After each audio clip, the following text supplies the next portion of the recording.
Hey guys, John here with another Switch 2 video. Now I have an interesting one today.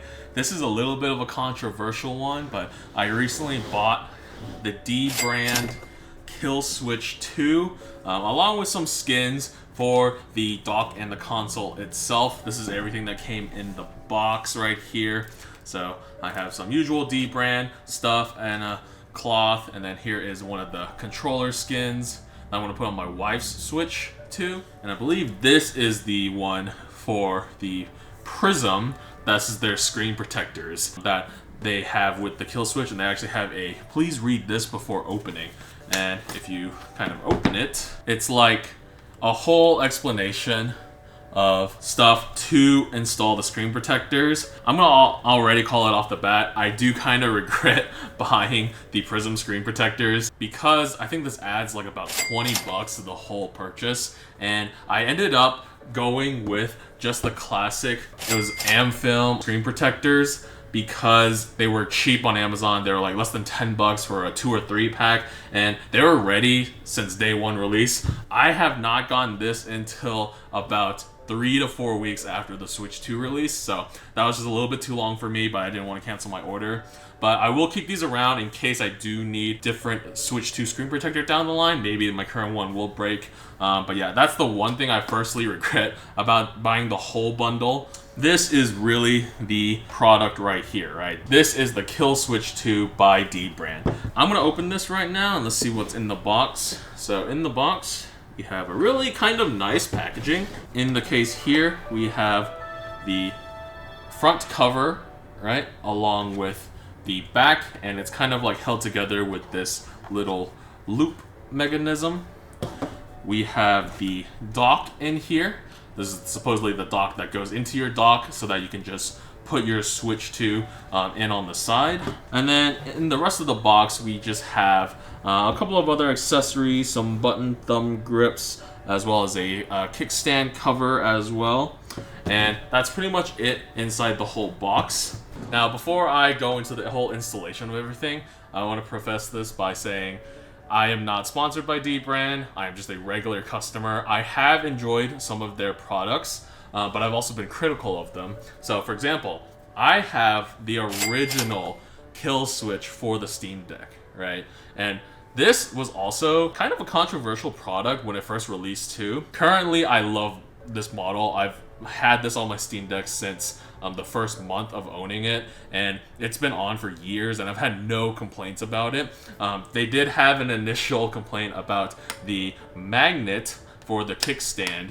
Supposedly it was harming the system internals, but to dbrand's credit, they did fix that, and they actually offered a free replacement to everyone who ordered the original Killswitch for the Steam Deck. So props to dbrand for doing that. That's very pro-consumer of them. Now, I have heard about the problems with the Switch 2 Killswitch, and I'm just going to test for myself to see how valid these concerns are, and I'll give you my full review. So, let's go into the installation. Alright, so right away, holding this, my initial impressions are the case definitely feels nice. As you can see, like, this is meant to hold up to 10 Switch or Switch 2 cartridges in the front, which is one of the main reasons I bought this, honestly. And then to unlock it, you just have this kind of like little rope thing over here, and then it all just like kind of comes off like that, right? And then you can see the internal cartridge slot, which this is awesome. I'm going to start putting some games in here later. And then here is the actual base cover for the Killswitch 2, and you have your little Joy-Cons right here. So right off the bat, just by feeling these alone, these feel very similar again to the original Killswitch for the Steam Deck. In fact, it's nearly identical product design, just one was designed for the Joy-Cons. And then here is the back, which has all the cutouts, as well as some little glue strips here just to be able to fit the Switch 2 properly. So let's get this bad boy installed. Alright, so following dbrand's own video on how to do this, right? I'm going to first give my Switch 2 a quick cleaning with the microfiber cloth, and then all we gotta do is take these strips off, expose the adhesive, and then we just kind of plop it on. There we go. clicks right in. And then make sure the kickstand is also able to come out naturally, which it does, so that's good. All right, and then once that's done, just apply a little bit of pressure on the bottom lip to get the adhesive. All right, and then now here is the part where I think a lot of people are worried about. So this is now the Joy-Con grip, right? So it's easy installation. We just kind of pop it in, right? And normally, under normal circumstances, this should be all that a consumer has to do, right? Like, I've used similar grips before from other third parties, and ideally, like, you should just leave this as is, and it should just connect on. I have heard of the airtight gap problem. I think I've heard one person explain it the best. Just make sure the numbers right here, I don't know if the camera can focus so you can see it, make sure the serial number is just open and valid. If you for some reason cover over it with the grips too hard, then that essentially is what's leading to the problem of the Joy-Cons kind of like falling out, and therefore dbrand's response to use two hands, right? But I'm gonna make sure that the serial number is exposed, but the rest of the case is tight to hold. Now, first impressions of just holding this, I will admit, this is a much better grip right off the bat. As someone with like big hands, like this is like the perfect ergonomic form factor for me to actually just play with the Joy-Cons. So the props on them for getting this right. Again, this is exactly like the ergonomics of the original Killswitch for the Steam Deck. So I really appreciate this design. Now, here is the real test now. I'm gonna attach these on, okay? All right off the bat, okay? Holding it two hands. This feels pretty good. This is what I expected the Killswitch 2 to feel like, okay? And now, here is the back. Yep, this feels exactly how I wanted it to feel with everything. And all the cutouts are reasonably reachable. Power button, volume rocker, USB-C port, card slot. Okay, it's all pretty reachable. USB-C on the bottom is good. Air vent sound is all good. Yeah, I would say right off the bat, this feels pretty good. Now, I'm gonna start and test the hand holding problem, okay? Okay, so here goes nothing. So I'm gonna hold the Killswitch 2 case just normally, okay? And let's say like, oh, I'm like one-handed for some reason. So let's say I'm gonna just hold it with one hand, okay? So notice how I usually hold the Switch or any handheld consoles like this. I usually use like two fingers to hold it like this, right? But of course not everyone is like that, right? So if I'm just gonna hand it to like maybe someone else and I don't have that much grip strength, let's say I'm just gonna hold it just by the Joy-Con, okay? Okay, it's holding, but I am noticing there's a little bit of it's starting to become a little bit of a gap, I would say. It's not exactly like fully straight, but it is not falling. Okay, so as you can see, I'm literally holding it just with the Joy-Con now, right? One hand. I can visibly see a little gap starting to form, but the magnetism is not breaking on the Joy-Cons. But I can definitely see how if I covered the full air gap, then like, yeah, I can see how that could fall. Now, luckily, I normally don't hand over a handheld console like that. I usually, again, I like hold it like this, like I'm grabbing like a whole piece of the screen and giving it to someone. Or more likely than not, I'm just gonna hand this like that. But of course, not everyone is like that. So the concerns about the one-handedness are very valid. I would be a little shaky handing this to someone like this as well. And I've seen videos where people have gotten their Switch 2 dropped because of that. So on that issue alone, as long as you have the serial number on your Joy-Con, as long as you have it visible right under here, I don't know if the camera can pick it up. As long as you don't cover that, you'll help with the air gap issue. Oh, also, I have the thumbstick grips that I almost forgot about, but these just go on top of each Joy-Con respectively. Okay, and right off the bat on the joystick grips, I do kind of share the same sentiment as some of the other reviewers out there. It is a little bit way more tougher texture than I would have liked. It is weird to get used to at first since the original Joy-Con 2s were pretty smooth and I actually liked using them, but I might get used to this over time, and it does protect the overall Joy-Con in the long run, so I'll probably keep these on. So that was pretty much the installation of the Killswitch 2. Now I'm gonna test the thing that I've been wanting to test, which are the two things that this also comes with, which is the travel cover and then the dock later on. So let's do the travel cover first. All right, so for the case, I have a handful of games over here. So you easily just kind of plop them in like this. And this is pretty simple. I am a little bit concerned if the little plastic holder might scratch the pins of the game cases. Like, I guess I could like insert them the opposite way like this, but then you risk like touching the pins a lot more than you would want. But I think this is okay. I would say like this is a pretty unique solution compared to like all the other third-party options I've seen to have the game cases inside. So it looks something like this. And yeah, like this is awesome because the one downside with my original Killswitch on the Steam Deck. So if we look at the original Killswitch cover for the Steam Deck versus the Switch 2 version, like I actually did not like how this was kind of raised up. And I get it, it was to like fit controller sticks like this, but I think this provided like a kind of an awkward thing to put in my backpack. Granted, this did protect the Steam Deck in all cases, but I also did not really like, because this is very, you need to put a little bit of force to get this open. Sometimes I was afraid of like breaking the plastic, but I see they've iterated upon that with this case, because not only is it almost flat, there's a little bit of a bump, but it's really not too bad, and there's a little bit of like some little cutouts for the buttons just to protrude a bit.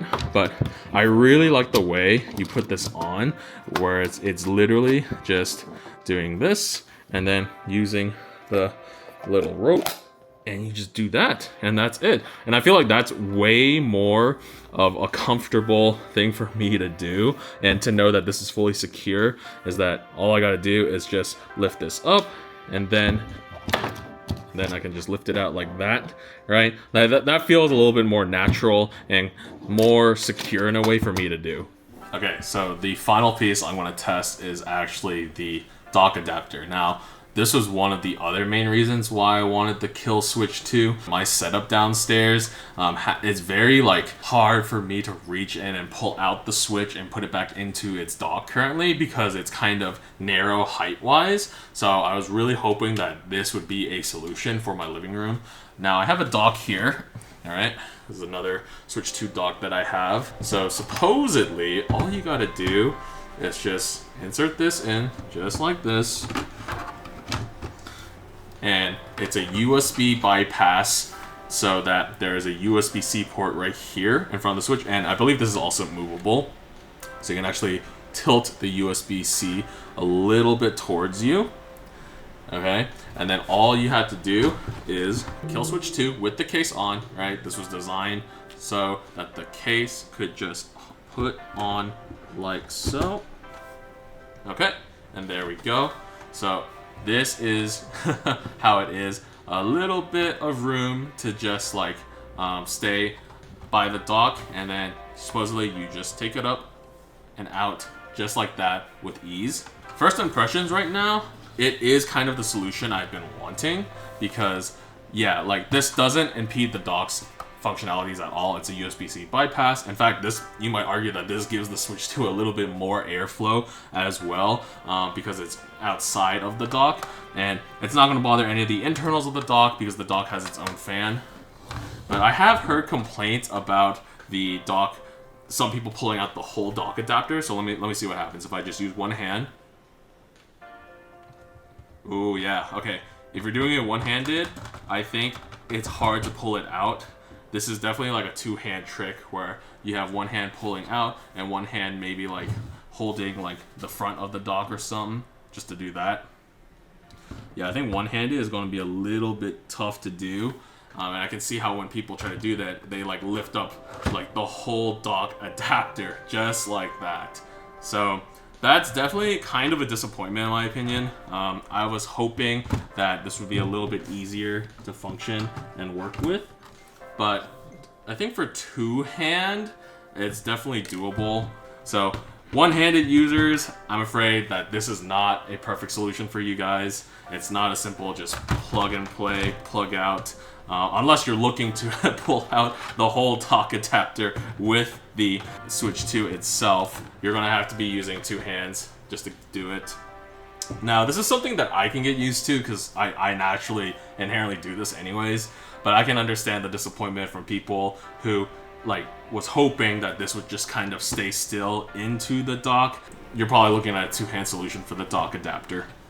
Alright, so final thoughts on all of the components into the dbrand Killswitch 2. I think the case itself, like the front cover, is definitely one of the best highlights of this bundle. I think the 10 cartridges inside the case is kind of genius, and this makes portable traveling with the Switch 2 very nice, very protective. I'm happy just to shove this in my backpack. This is definitely the best one out of all the components. Switch 2 Killswitch itself, I can understand some people's complaints with the one-handedness of holding the Joy-Cons and the fear, right, of this whole system just falling like that. I don't usually just do that. I usually hold it with a couple fingers on the back to give it to someone. But again, for the one-handed users out there, if you find yourself doing this, I probably would not recommend the Killswitch 2 in its current status, right? Maybe another situation could be you have a little kid who has this and maybe their hands aren't big enough so they give you the console like this, and there might be a risk of falling, and it shouldn't be on the consumer, in my opinion, to have to worry about the air gap and whether or not it's covering the serial number, right, in the Joy-Cons itself. And in order to do that, what I'm hoping, and this might be optimistic, is that this falls under a similar situation as the original Killswitch for the Steam Deck, where they sent everyone a free replacement, right, to fix the magnet issue on the back. Maybe dbrand in that regard can do something similar. And then finally, the dock adapter. I gotta say, this is probably the one where I'm like a little bit the most disappointed with, is because like of how easy it is just to like take this whole thing out of place, unless you're using 2 hands to kind of just dock the console, right? Like if I'm docking the console, I would have to use both 2 hands, like one holding the dock and one holding the Switch to get it out. Otherwise, you're going to be pulling the whole thing or even the dock out of place just like that, right? Like, and that's not ideal in my opinion, and I can see why people would refund it just for that case alone.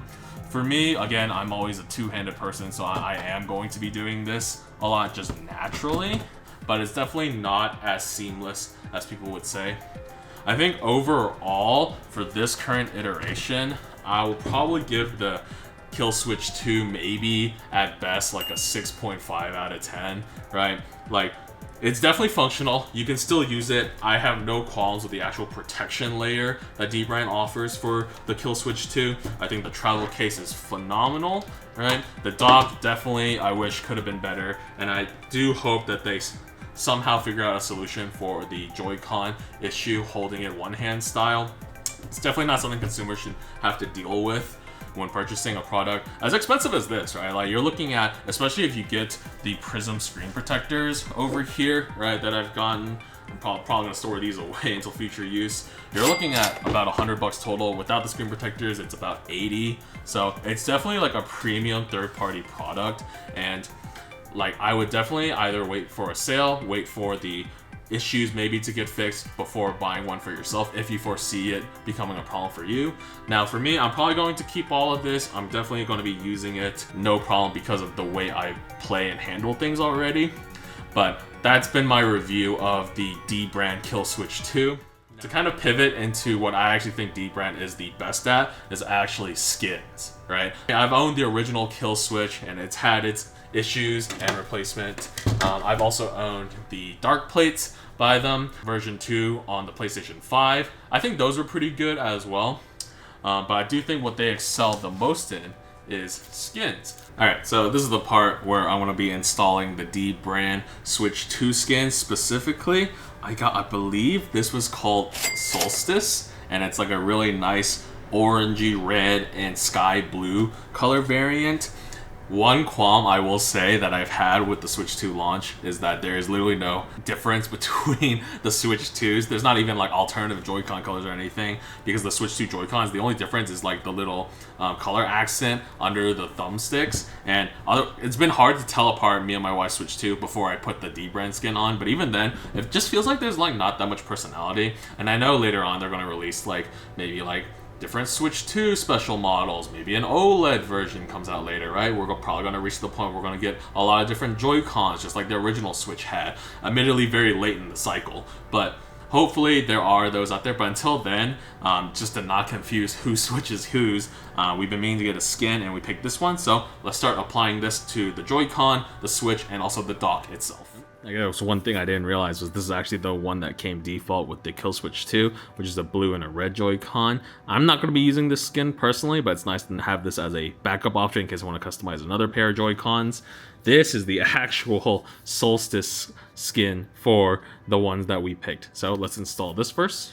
So with every skin that you get from the dbrand Switch 2, you get 2 of them. You either get the full coverage, which is the one with this flap, or you get the simple fit, which is just a front and a back. Again, I will link this, but just follow their instructions on their YouTube video because there are very complex steps that you have to do, especially involving a hairdryer, which I have over here.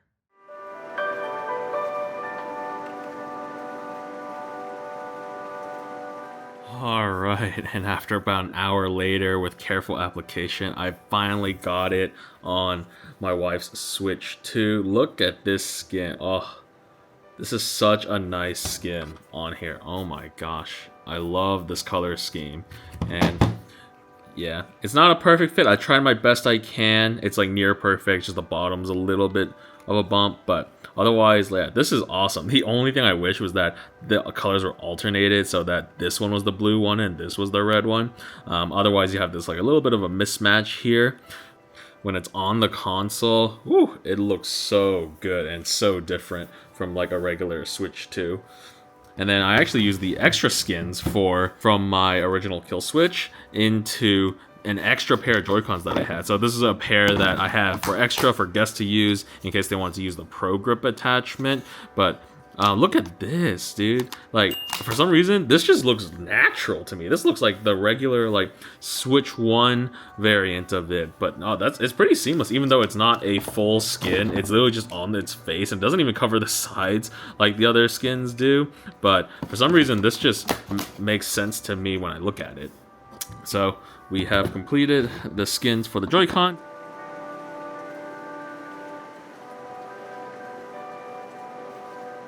Alright, I got the console back skin on. This took a while too. I'm trying to be really careful and follow the instructions, but it's not perfect. There's a tiny amount of wrinkles, but for the most part, I mean, the cutouts are great, and the skin on the back looks amazing. And then here it is with the Joy-Cons attached to it.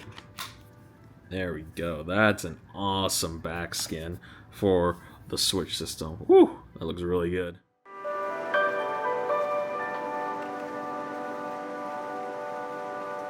Alright, and the final piece, I got the dock skin on. Luckily, this is an easy dock skin because there's no logo cut out, so it just goes directly onto the dock, and I smoothed it out.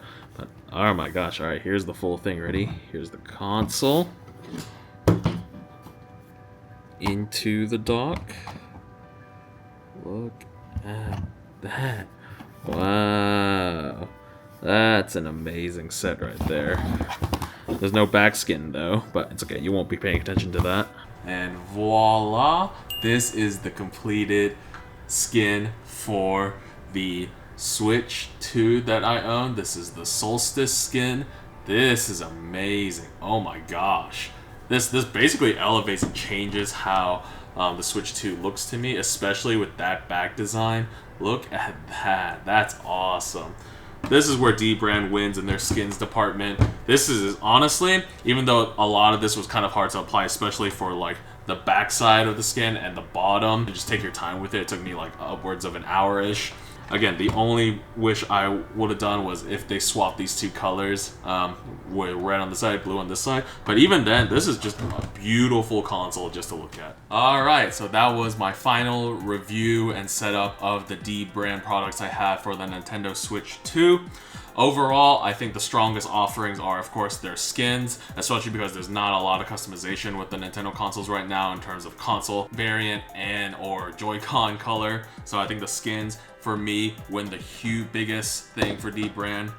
Killswitch itself, I already gave my opinions on. I think the actual cover, travel cover case with the games inside, genius, absolutely amazing.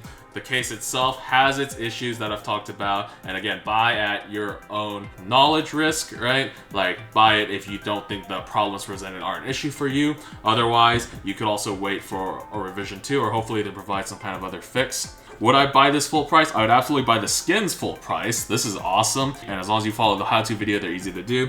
Killswitch, I would say wait for a sale or until they fix the problems aforementioned. But yeah, otherwise, I hope this video has been helpful for you guys, especially looking into the dbrand products for the Nintendo Switch 2. If you like what I'm doing, I don't know how many more Switch 2 videos I'll continue doing, but I'll do them as long as they're interesting. Please subscribe to this channel. We're trying to grow this channel for more home vlogs and tech content. So yeah, thanks again for watching and stay tuned for more.